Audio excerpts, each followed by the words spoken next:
Who wants to hear a proposal story? I'm gonna tell my proposal story and then maybe I'll get Hazel to tell hers, but mine happened after, so keep that in mind. And just so everyone knows, her proposal happened exactly 2 years ago today. July 4th, 2024, I proposed to Hazel. We had picked out rings a few months before, so we knew we were gonna get engaged. We just wanted to do it, you know, on our own, and we wanted to surprise each other. So that was sort of what we were waiting for. And Hazel had always said that she was gonna propose first, and then I don't think we'd ever like determined that I was going to. I think I kind of just decided myself. But yeah, once Hazel proposed on the 30th of June, pretty much immediately after, I was like, okay, I might as well just do it. We had had some friends who had helped her propose and pull off the plan, and so I texted those same friends and I said, I need some help for mine, and they were down. On the 4th of July in Seaside, Oregon, they had this festival, I guess, for the 4th of July, and they had a big fireworks show that night, and so we had already planned on going there with some friends, and I was like, it'd be the perfect opportunity, and we could get some cool pictures with the fireworks. So I was like, that's when I'm gonna do it. It's also funny because Hazel is not American born. She's from El Salvador, so it was kind of just like an inside joke that we did it on America's birthday.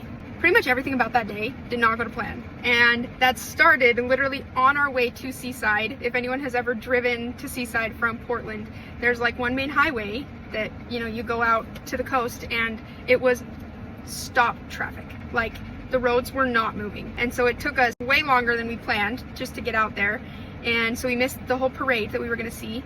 And then it also kind of pushed back the rest of our plans. So I was a little bit stressed, but nothing was too delayed yet. So we were just gonna go with whatever we could, and so we decided to just go to the beach for a little bit and hang out until like dinner time and fireworks.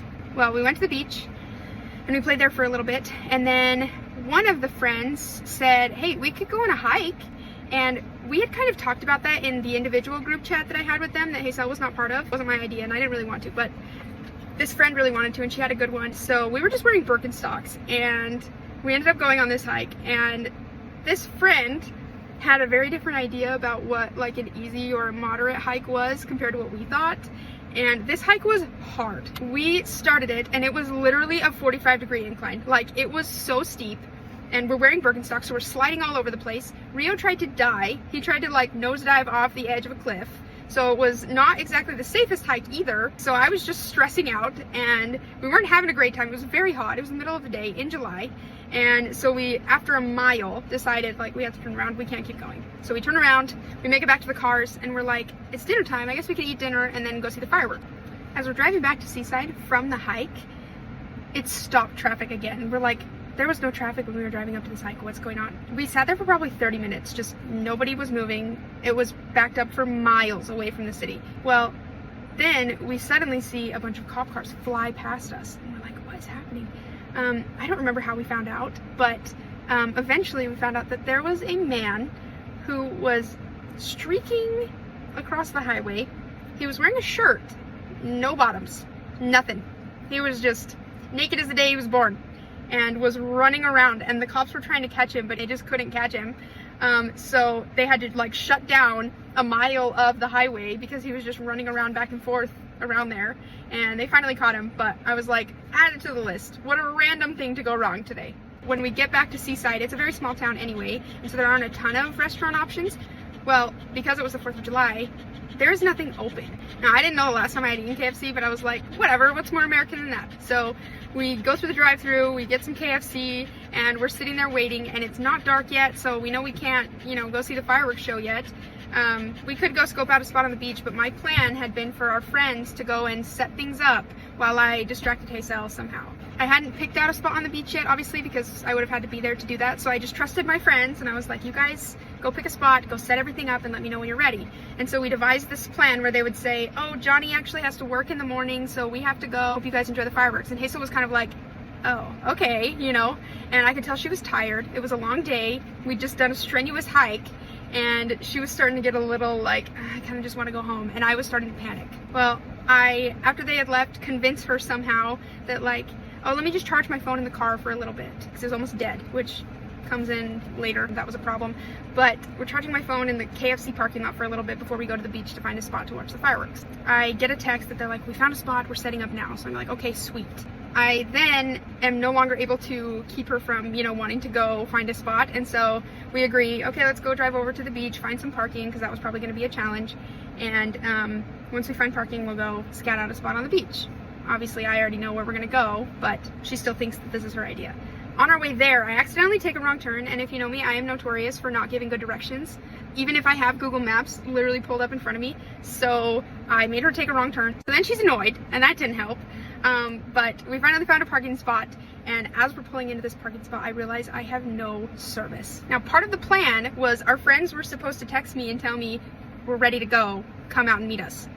I didn't have any service, so I was panicking. We sat there for a minute and I was charging my phone still because I was also dying. Like, my phone was dying and I didn't have service, so I was like, nothing is going right. I didn't know what to do, but I was like, okay, I guess we'll just leave the car and we'll go start trying to find a spot on the beach. And I'm hoping that as we get closer to the beach, service will come to my phone and I'll be able to communicate with our friends and find out if they're ready.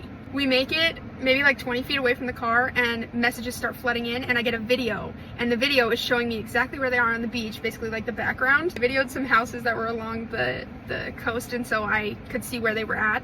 And so that came through. I texted them, okay, I'm on my way. As we got closer to the beach, the service stopped again. So I was like, okay, hey, so wait here. I have to go back to the car. I forgot something. And I thought for sure this was going to give it away. She still kind of seemed more annoyed than anything. She's tired. She's getting a little irritable.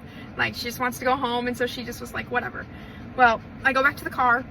I managed to send a text as I'm walking back to her.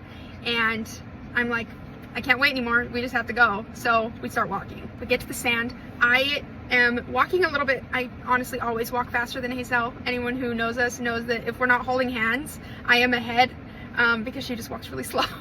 And as I'm walking on the beach, she's 10 feet behind me at least, and I am obsessively checking this video on my phone telling me where we're supposed to go. She somehow is still oblivious to anything happening. She's not paying attention. I don't know, but I still find it just a complete miracle that she wasn't clued in already. But I'm checking and I'm like, no, that doesn't look like the houses, so we keep walking. We probably had to walk on the sand for 10 minutes. And I know she is just cursing me out under her breath, why are we doing this? I want to go home, I'm tired. I finally see the houses in the background. I'm like, oh, we're close. And so I turn and I see our friends hiding behind a sand dune, and I'm like, great. So as soon as they see me and I see them, they run away. And still, somehow, Hazel is completely oblivious. We walk up to where they had, set everything up, and Hazel can tell this part of the story from her proposal, but someone had kind of spoiled it when she proposed to me, and so she was freaking out because we walked up to this heart made out of candles that were lit up, and there was a bouquet of flowers, of sunflowers, in the middle of it. And she looks at me and she was like, oh, Cam, we have to go. We can't be here. We don't want to ruin this for someone else. And I'm like, I don't know how to spin this. But we walk up to it and I'm like, I think we can borrow it for a minute. And she's like, what? And we set our things down, and we have Rio with us, and I just let go of his leash and he just is wandering around.